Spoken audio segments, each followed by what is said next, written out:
때는 조선 중종 시절 산수가 수려한 경상도 안동의 어느 작은 마을에 박만덕이라는 부지런한 농부가 살고 있었습니다. 그는 어느덧 40을 훌쩍 넘긴 나이였지만 평생을 흙과 함께 살아온 덕에 여전히 다부진 체격과 우렁찬 목소리를 자랑했습니다. 햇볕에 그을린 구릿빛 얼굴과 거친 손마디는 그가 얼마나 성실한 사람인지를 말해주고 있었죠. 박만덕에게는 눈에 넣어도 아프지 않을 22살 된 아들 박진우가 있었습니다. 진우는 아버지와는 달리 호리호리한 체격이었지만 그 눈빛만은 맑고 총명했으며 무엇보다 아버지에 대한 효심이 지극하여 마을 어른들의 칭찬이 자자했습니다. 박씨 집안은 대대로 농사만 지어온 평범한 농가였지만 한 가지 특별한 점이 있었습니다. 바로 집 뒤편의 작은 텃밭에서 자라는 참외와 수박이 유독 꿀처럼 달고 시원하다는 것이었습니다. 흙의 기운이 좋은 것인지 부자의 정성이 남다른 것인지 그들이 키운 과일은 안동 장터에서도 으뜸으로 쳐주었습니다. 해마다 무더운 여름이 찾아오면 박만덕과 박진우 부자는 정성껏 기른 과일들을 지게에 가득 싣고 안동 장터로 향했습니다. 그들의 과일은 워낙 맛이 좋아 내놓기가 무섭게 팔려나갔고 덕분에 큰 부자는 아니었지만 세 식구가 오순도순 살아갈 수 있었습니다. 하지만 몇 해 전 진우의 어머니가 오랜 병환 끝에 세상을 떠나면서 지금은 아버지와 아들, 단둘이서 서로를 의지하며 살아가고 있었습니다. 그렇기에 박만덕은 장성한 아들의 혼인 문제가 늘 마음 한구석에 무거운 짐처럼 남아 있었습니다. 집안 형편이 넉넉지 못하다 보니 마땅한 처자를 찾아주기가 쉽지 않았기 때문입니다.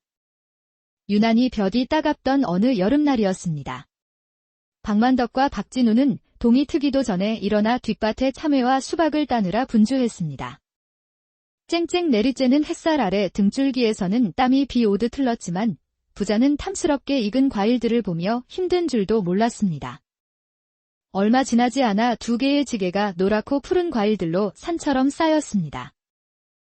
아버지, 오늘 과일이 유난히 탐스럽게 열렸습니다. 올해는 풍년인가 봅니다. 그러게나 말이다. 이 녀석들 덕에 오늘 장에서 제법 좋은 값을 받을 수 있겠구나. 박만덕은 만족스러운 미소를 지으며 지게를 단단히 맸습니다. 부자가 막 안동 장터로 떠나려던 바로 그 순간이었습니다. 마을 어귀에서 누군가 다급하게 뛰어오는 소리가 들렸고 돌아보니 옆집에 사는 철수라는 12살배기 아이였습니다. 아저씨, 박 아저씨, 빨리 집으로 와보세요. 철수는 숨을 헐떡이며 외쳤습니다. 중매쟁이 할머니가 오셨단 말이에요. 진우 형 혼사 문제래요. 그 말에 박만덕의 눈이 번쩍 뜨였습니다. 중매쟁이라니 혹시 그토록 바라던 아들 진우의 혼사가 이루어지려는 것일까? 하지만 지금 장에 가지 않으면 애써 키운 과일들이 뜨거운 볕에 상해버릴 것이 뻔했습니다. 박만덕은 짧은 순간 깊은 고민에 빠졌다가 이내 결심한 듯 진우를 보며 말했습니다. 진우야, 너는 어서 집에 가서 중매쟁이 할머니를 만나 뵙거라. 아버지는 혼자서라도 이 과일들을 팔고 와야겠다. 아버지, 이 무거운 걸 어찌 혼자 다 지고 가시렵니까? 저도 함께 가겠습니다. 혼사는 나중에. 아니다. 혹여나 좋은 혼담이 오갔을지도 모르는데 어찌 하늘이 주신 기회를 놓칠 수 있겠느냐. 그리고 중매쟁이 할머니께서 분명 신랑 될 너를 보고 싶어 하실 게다. 어서 가거라. 어서. 진우는 아버지의 단호한 뜻을 거스를 수 없어 무거운 마음으로 고개를 끄덕였습니다. 그는 평소 아버지의 말씀을 거역하는 법이 없는 효자였습니다. 그럼, 아버지, 부디 조심해서 다녀오십시오. 진우가 철수와 함께 집으로 향하자 박만덕은 아들의 지게까지 자신의 어깨에 짊어졌습니다. 지게가 어깨를 짓눌렀지만 아들의 혼사가 이루어질지도 모른다는 기대감에 그의 발걸음은 오히려 가벼웠습니다. 해가 중천에 떠오를 무렵 박만덕은 겨우 안동장터에 도착했습니다. 평소보다 늦은 탓에 좋은 자리는 이미 다른 상인들이 차지하고 있었습니다. 겨우 한쪽 구석에 자리를 잡고 과일을 늘어놓았지만 이상하게도 그날따라 장터에는 사람들의 발길이 뜸했습니다. 아마도 살갗을 태울 듯한 더위 때문인 듯 했습니다. 박만덕의 마음속에 그늘이 지기 시작했습니다. 혼잣말, 이 일을 어쩐다. 이대로 과일을 다 팔지 못하면 내일은 꼼짝없이 썩어 버릴 텐데. 시간이 흘러 해가 서쪽으로 뉘엿뉘엿 기울기 시작했지만 그의 과일은 겨우 절반 정도만 팔렸을 뿐이었습니다.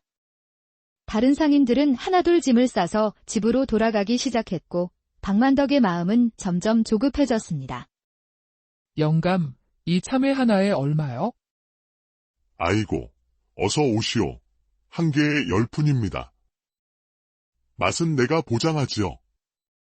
쯧쯧, 너무 비싸네. 다른 데는 7푼이면 사는데. 박만덕은 잠시 망설였습니다. 제값을 받고 싶었지만 이대로 가져가면 모두 버려야 할 판이었습니다. 에휴. 그럼 8푼에 드리리다. 정말 좋은 과일이니 후회는 없으실 거요. 이런 식으로 해가 완전히 질 때까지 값을 깎아주며 박만덕은 간신히 모든 과일을 팔 수 있었습니다. 비록 평소보다 벌이는 적었지만 땀의 결실을 버리지 않았다는 생각에 그는 안도의 한숨을 내쉬었습니다. 휴, 겨우 다 팔았구나. 이제 어서 집에 가서 진우 녀석 혼사 이야기도 들어봐야지. 박만덕은 빈 지게를 짊어지고 서둘러 집으로 향했습니다. 하지만 이미 해는 완전히 저물어 사방은 어둠에 잠겨 있었습니다. 안동에서 그의 집까지는 좋기 한 시즌 반은 걸리는 거리. 칠흑 같은 어둠 속을 혼자 걸어가야 했습니다. 그럼에도 아들의 혼담이 궁금했고 하루 종일 굶은 탓에 백가죽이 등에 붙을 지경이라 그의 발걸음은 빨라졌습니다. 한 시즌쯤 걸었을 때 주위는 완전히 어두워졌습니다. 다행히 휘영청 밝은 달빛이 길을 비춰주어 길을 잃을 정도는 아니었습니다. 바로 그때였습니다. 평소에는 보지 못했던 기이한 것이 길가에 놓여 있는 것을 발견했습니다. 달빛에 비친 그것의 형체를 자세히 보니 다름 아닌 커다란 관이었습니다. 박만덕은 섬뜩한 기분에 저도 모르게 발걸음을 멈추고 관을 바라보았습니다. 혼잣말, 이상하다. 내가 이 길을 수십 년 다녔지만 이런 건 본 적이 없는데? 누가 왜 이런 으슥한 곳에 관을 놓아두었을까? 그가 관을 보며 의아해하고 있을 때 등 뒤에서 나지막한 목소리가 들려왔습니다. 어르신, 이 밤 깊은 시간에 어디로 가시는 길이신지요? 박만덕은 심장이 멎는 듯 깜짝 놀라 뒤를 돌아보았습니다. 그곳에는 흰 소복을 입은 할머니 한 분이 소리 없이 서 있었습니다. 할머니의 얼굴은 달빛에 희미했지만 어딘지 모르게 인자해 보이는 인상이었습니다. 아이고, 깜짝이야. 인기척도 없이. 저는 집으로 가는 길입니다. 호호, 이 밤길에 혼자 가시면 위험하지 않으시겠어요? 마침 제 딸이 저녁을 차려놓았는데 저희 집에 들러 요기라도 하고 가시지요. 박만덕은 잠시 망설였습니다. 낯선 사람의 집에 늦은 밤에 신세를 지는 것이 마음에 걸렸지만 하루 종일 굶은 배에서는 꼬르륵 소리가 났습니다. 게다가 할머니의 인상이 무척이나 온화해 보여 경계심이 조금 누그러졌습니다. 아닙니다. 괜찮습니다. 폐를 끼칠 수는 없지요. 마음만 감사히 받겠습니다. 어허, 그런 말씀 마세요. 다 같은 고장 사람들끼리 돕고 사는 게 인지상정 아니겠습니까? 저희 집은 여기서 아주 가깝답니다. 자, 이리 오시지요. 할머니의 거듭된 권유와 지독한 허기에 박만덕은 결국 마음이 움직였습니다. 허, 이 늙은이가 염치 없게 되었군요. 그럼 잠시만 폐를 끼치겠습니다. 박만덕은 지게를 내려놓고 할머니에게 정중히 인사를 했습니다. 할머니는 환하게 웃으며 그를 이끌었고 그들은 천천히 관이 놓인 곳으로 걸어갔습니다. 박만덕은 관을 지나치면서도 여전히 찜찜했지만 따뜻한 저녁 식사 생각에 애써 외면했습니다. 그런데 관 바로 옆을 지나는 순간이었습니다. 갑자기 세상이 빙글 도는 듯한 극심한 어지러움을 느꼈습니다. 숨이 턱 막히고 눈앞이 캄캄해졌습니다. 그리고 잠시 후 그는 의식을 잃고 그 자리에 쓰러지고 말았습니다. 다음 날 아침 아버지가 밤새 돌아오지 않자 진우의 마음은 타들어갔습니다. 어제 중매쟁이 할머니와의 만남은 생각보다 잘 되어 한 양반댁 교수와 혼담이 오갔지만 어른인 아버지가 계시지 않아 제대로 된 답을 할 수 없었습니다. 혼잣말. 아버지가 이렇게 늦으실 리가 없는데. 장터에서 무슨 일이 생기신 걸까? 불길한 예감을 떨칠 수 없었던 진우는 결국 마을 장정 2명과 함께 아버지를 찾아 나섰습니다. 그들은 안동으로 가는 길을 따라 걸으며 애타게 아버지를 찾았습니다. 한 시즌쯤 걸었을 때 그들은 길가에 놓인 섬뜩한 관을 발견했습니다. 그리고 그 관 옆에는 아버지가 쓰러져 있었습니다. 아버지! 아버지! 정신 좀 차려보세요. 아버지! 진우가 급히 달려가 아버지를 흔들어 깨웠지만 아버지는 이미 싸늘하게 식어 숨을 거둔 뒤였습니다.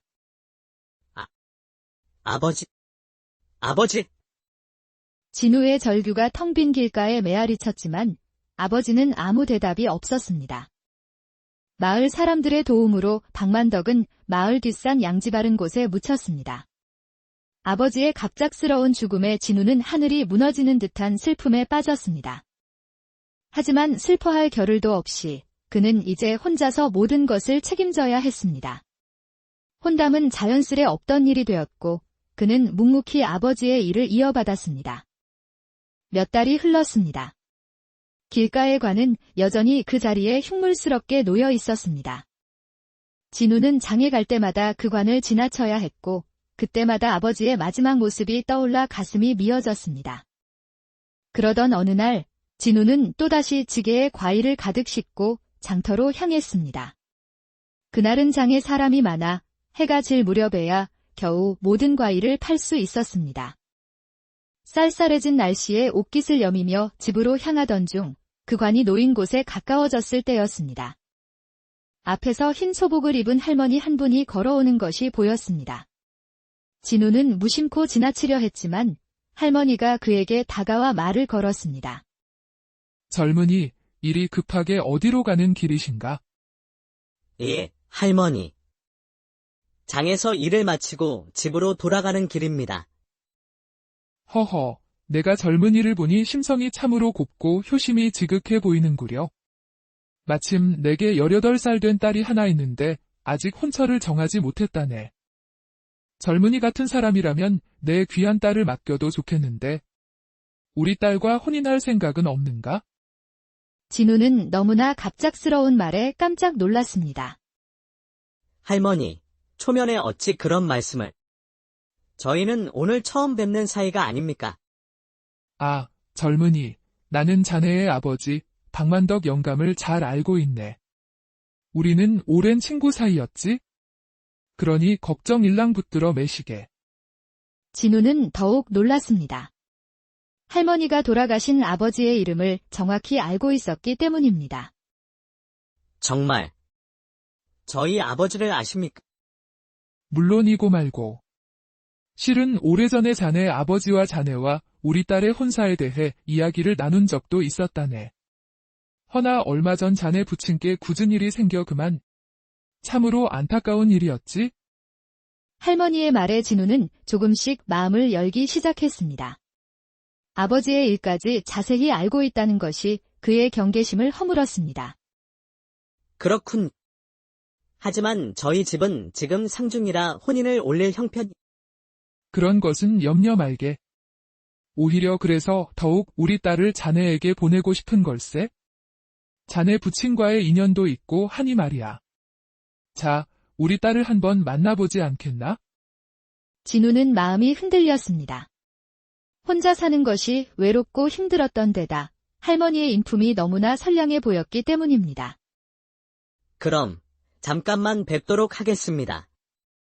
할머니는 환하게 웃으며 진우를 이끌었고 그들은 다시 관이 놓인 쪽으로 걸어갔습니다. 아버지가 돌아가신 곳이라 꺼림칙했지만 그는 홀린 듯 할머니를 따라갔습니다. 바로 그때였습니다. 누군가 그의 어깨를 강하게 잡아당겼습니다. 깜짝 놀라 뒤를 돌아본 진우는 믿을 수 없는 광경에 숨을 멈췄습니다. 죽었던 아버지 박만덕이 반투명한 모습으로 그곳에 서 있었습니다. 진우야. 가면 안 된다. 어서 돌아가거라. 아버지!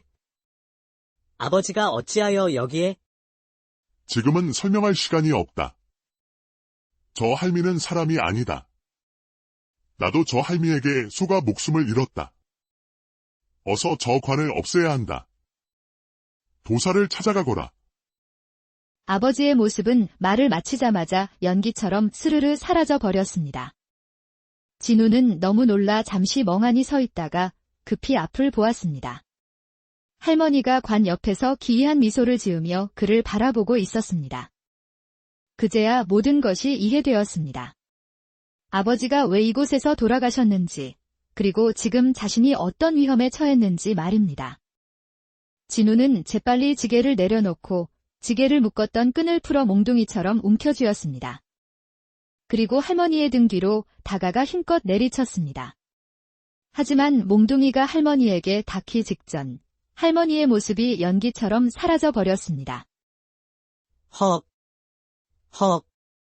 역시 아버지 말씀이 맞았구나. 진우는 식은땀을 흘리며 중얼거렸습니다. 그는 지게를 챙겨 들고 정신없이 집으로 달려갔습니다. 다음 날 새벽, 진우는 서둘러 인근 산에 있는 도관으로 향했습니다. 그곳에는 귀신을 물리치는 데 능하다고 소문난 천도사가 살고 있었습니다. 도사님.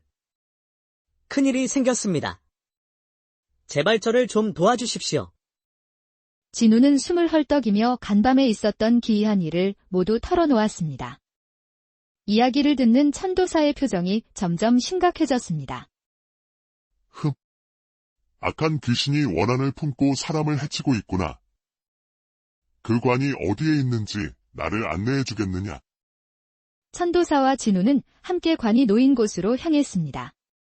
낮에 보니 그 관은 더욱 을씨년스러워 보였습니다. 도사님, 바로 이 관입니다. 저희 아버지가 바로 이곳에서 돌아가셨습니다. 부디 아버지의 원수를 갚아주십시오. 천도사는 관 주변을 천천히 돌며 살피더니 이내 고개를 끄덕였습니다. 역시 원한이 서려 있구나. 허나 이것은 단순한 악기의 소행이 아니다. 잘못된 방향으로 흘러간 어미의 슬픈 모정 때문에 생긴 일이로다. 천도사는 진우에게 관에 얽힌 사연을 이야기해 주었습니다. 이 관 안에는 정화라는 이름의 처녀가 누워있다. 이 처녀는 갑작스러운 병으로 세상을 떠났는데 시집을 가지 못한 처녀 귀신은 땅에 묻힐 수 없다는 속설 때문에 친척들이 이곳에 관만 놓아둔 게야. 그럼 그 할머니 귀신은? 바로 그 정화라는 처녀의 어미다. 이미 죽은 어미의 혼이 시집 못 가고 죽은 딸을 가엾게 여겨 억지로라도 사윗감을 만들어 주려 하는 게지. 지나가는 남자들을 유혹해 딸과 저승에서 혼인시키려는 것이야. 진우는 온몸에 소름이 돋았습니다. 그럼 저희 아버지도? 그렇다.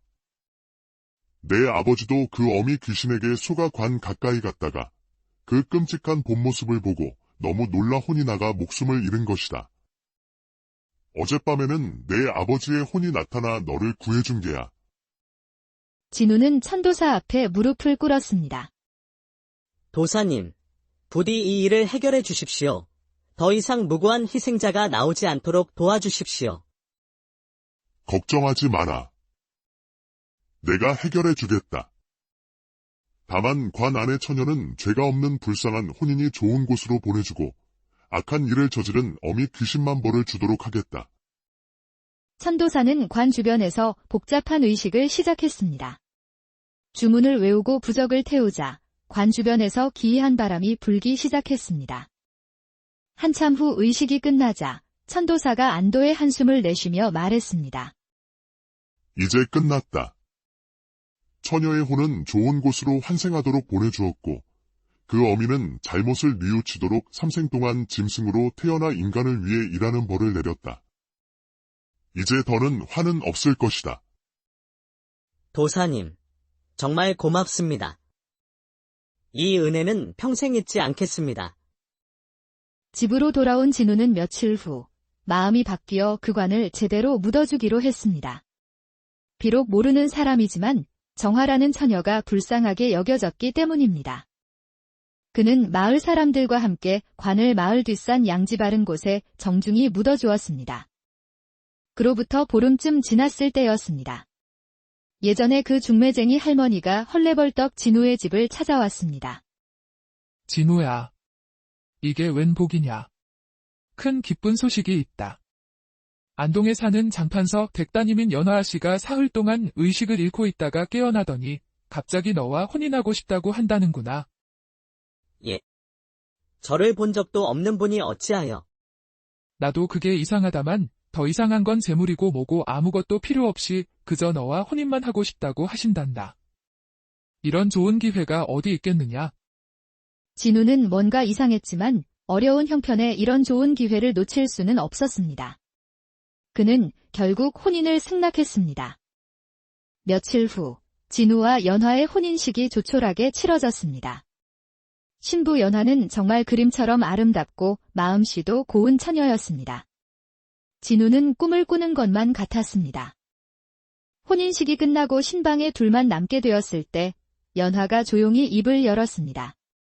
서방님, 혹시 정화라는 이름을 기억하십니까? 진우는 심장이 멎는 듯 놀랐습니다. 그 이름은 분명 관속 처녀의 이름이었습니다. 그 이름을 어찌... 제가 바로 정화입니다. 놀라지 마세요, 서방님. 저는 서방님께 해를 끼치러 온 것이 아니라 은혜를 갚으러 왔습니다. 진우는 너무 놀라 말을 잇지 못했습니다. 연화, 아니 정화는 계속해서 설명했습니다. 서방님께서 저를 정중히 묻어주신 덕분에 저는 다시 이승의 좋은 집안의 딸로 태어날 수 있었습니다. 그리고 저희 어머니께서는 자신의 잘못을 깊이 뉘우치고 계십니다. 도사님 말씀대로 삼생 동안 짐승으로 태어나 서방님 댁을 위해 일하며 죗값을 치르겠다고 하셨습니다. 진우는 놀란 마음을 진정시키고 아내를 바라보았습니다. 그녀의 말과 행동에서 진심과 선량함이 느껴졌습니다. 알겠습니다. 모든 것을 용서하겠습니다. 이제 당신은 내 아내, 연화여. 그 후로 연화는 진우를 도와 농사일을 했습니다. 그녀는 부지런하고 현명했으며 진우는 아내를 진심으로 사랑하게 되었습니다. 어느 날 연화가 장에서 어린 송아지 한 마리를 사왔습니다. 서방님, 이 송아지는 빚을 갚으러 온 것입니다. 제 얼굴을 보아서라도 부디 잘 키워주십시오. 진우는 모든 것을 이해했습니다. 이 송아지가 바로 아내의 어머니가 환생한 것이라는 사실을 말입니다.